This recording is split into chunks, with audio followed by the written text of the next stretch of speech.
Hey y'all, what's up? It's Friday, so I'm gonna keep it black, but I'm gonna keep it brief. We're just gonna do this in no particular order today because it don't make sense no way. Like the minimum age to purchase a handgun in the United States is 21, but the minimum age to purchase a long gun in the United States is 18. Make it make sense. Oh, it's because young boys, they be hunting and they should be able to hunt. The fact that we're killing anything for the purpose of sporting or having fun is wild to me. Because the NRA saying that AR-15s are available to the public because they are feasible for hunting is quite ludicrous. Like, why on earth would you need to shoot so many Bambis at the same time? Ted Cruz and Greg Abbott are getting ate right on up by the people. Like, I hope y'all feel small. When asked why this type of gun violence is an only American problem, Ted Cruz responded, well, why do people from all over the world come to America, the safest, most freest, most prosperous country in the world? Excuse me, free for whom? Safe for whom? Prosperous for whom? Talking about, I'm sorry, you think American exceptionalism is awful and stop with the propaganda.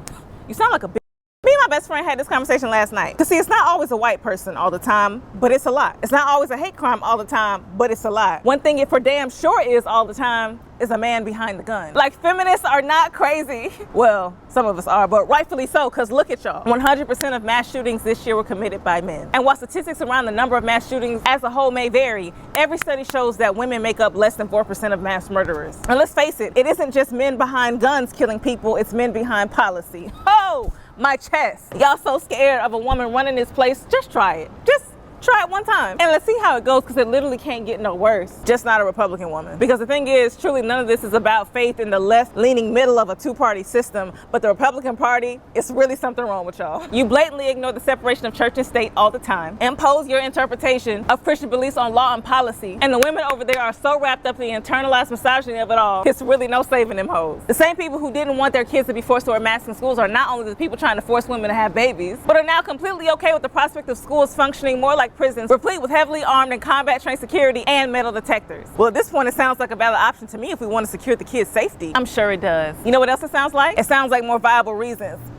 Excuses. To create industries more Americans will have to spend their money on to line people's pockets and substantiate a need for, you guessed it, more guns. We not stupid. The problem with instant background checks? One, that they only consider immigration status, reported instances of domestic violence, and previous criminal history. And last time I checked, niggas were not pre-reporting racist, even if they were spewing hate all over Facebook walls and 4chan chats. So there's absolutely no way to prevent hate crimes. Which means, too, the moment these mass murderers purchase a gun is already too late. Because then they get to make the first display of mentally unstable behavior or criminal activity with one of these weapons at their disposal. Sheesh! Now, for your reference, look at some of the gun purchasing stipulations in other countries. Well, Canada just banned all handgun sales, purchases, and imports to institute a cap on guns in their country, and are requiring all owners of military-style assault weapons to turn them into a government buyback program. In Japan, it's a little bit different. In order to be qualified to purchase a gun, you have to take a firearm class and pass a written exam, one that is only offered 3 times a year. You need a doctor's note saying that you are mentally fit and do not have a history of drug abuse. You have to describe in a police interview why you need a gun. You have to apply for a permit for a fire training course, which may take up to a month, pass a review of your criminal history, gun possession record, employment and involvement with organized crime groups, and any personal debt and relationships with friends, family, and neighbors. I'm sure they will be checking Facebook posts too. But they're not done. You then have to apply for a gunpowder permit, take an additional 1-day training class, and pass a firing test. Obtain a certificate from a gun dealer describing the gun you want. If you want a gun for hunting, apply for a hunting license. Buy a gun safe and ammunition locker that meets safety regulations, and then allow police to come to your home and inspect your gun storage.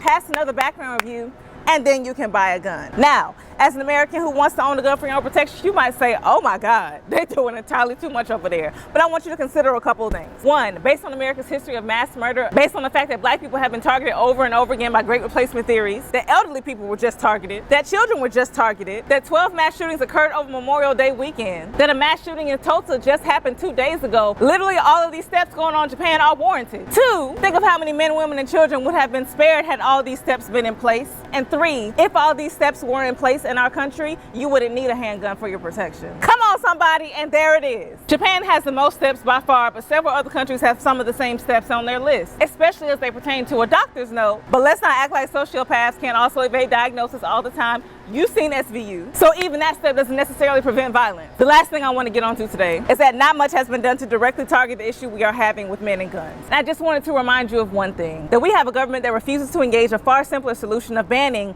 or buying back guns, but the same government that reworked its entire infrastructure for air travel and has spent over $100 billion since 9/11 in efforts to keep Americans safe. Case in point, if he wanted to, he would. And by he, I do not mean Joe. It's not all the way on him this time. He cannot institute an executive order to ban any type of gun because as checks and balances would have it, he cannot single-handedly override the right to bear arms as listed in our Constitution. Oh, so the Constitution is the problem. Of course it is, but we already knew that. So by he, I mean Congress. Get it? Because it's a bunch of men. And yet again, women who've internalized this weird white supremacist, male-centric, Christianized right to own and monetize violence. And they don't want to do anything because they want to keep their NRA money in their pocket. And that's T.